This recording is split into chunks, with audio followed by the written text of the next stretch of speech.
സമസ്ത 100ാം വാർഷികാഘോഷത്തിന്റെ ഭാഗമായി രൂപീകരിച്ച കോർഡിനേഷൻ കമ്മിറ്റിയിലും സഹകരിക്കാതെ മുസ്ലിം league. Coordination കമ്മിറ്റിയുടെ പ്രവർത്തനത്തെക്കുറിച്ച് അറിഞ്ഞിട്ടില്ലെന്ന് ചെയർമാൻ മൈൻ ഹാജി പറഞ്ഞു. അതേസമയം ദുബായിൽ നടക്കുന്ന സമ്മേളനത്തിൽ ലീഗ് അധ്യക്ഷൻ പാണക്കാട് സാദിഖ് അലി ശിഹാബ് തങ്ങളെ അധ്യക്ഷനാക്കി അനുനയിപ്പിക്കാനാണ് ശ്രമം. നേരത്തെ അനുഗ്രഹ പ്രഭാഷണമായിരുന്നു നിശ്ചയിച്ചത്. മാറ്റം വരുത്തിയ പുതിയ പോസ്റ്ററും പുറത്തിറക്കിയിട്ടുണ്ട്.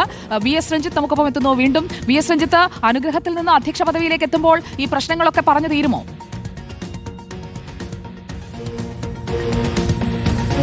തീർച്ചയായിട്ടും അത്തരത്തിൽ പ്രശ്നങ്ങൾ പറഞ്ഞു തീർക്കാനും സാദിഖ് അലി ശിഹാബ് തങ്ങളെ ദുബായിലെ സമ്മേളനത്തിലേക്ക് എത്തിക്കാനും വേണ്ടിയാണ് അനുഗ്രഹ പ്രഭാഷണം അധ്യക്ഷ ഭാഷണമായി മാറിയത്.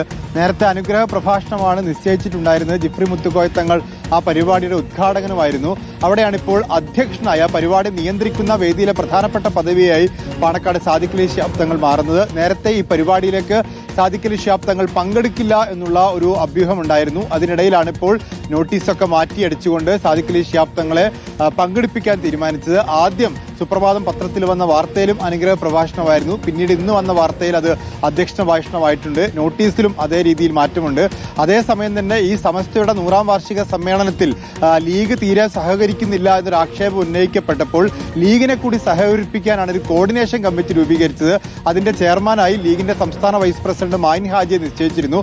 എന്നാൽ മൈൻ ഹാജി അങ്ങനൊരു പദവിയെക്കുറിച്ച് അറിഞ്ഞിട്ടില്ല എന്നും അങ്ങനെ ഒരു കമ്മിറ്റിയെക്കുറിച്ച് അറിഞ്ഞിട്ടില്ല എന്നും എന്താണ് ആ കമ്മിറ്റി ചെയ്യുന്നത് എന്നതിനെക്കുറിച്ചും അറിയില്ല എന്നുള്ളതാണ് മൈൻ ഹാജി നമുക്ക് ലഭ്യമാവുന്ന വിവരം.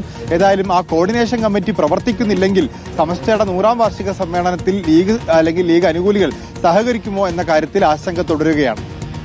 ഓക്കെ, വി എസ് രഞ്ജിത്താണ് വിവരങ്ങളുമായി നമുക്കൊപ്പം ചേർന്നത്.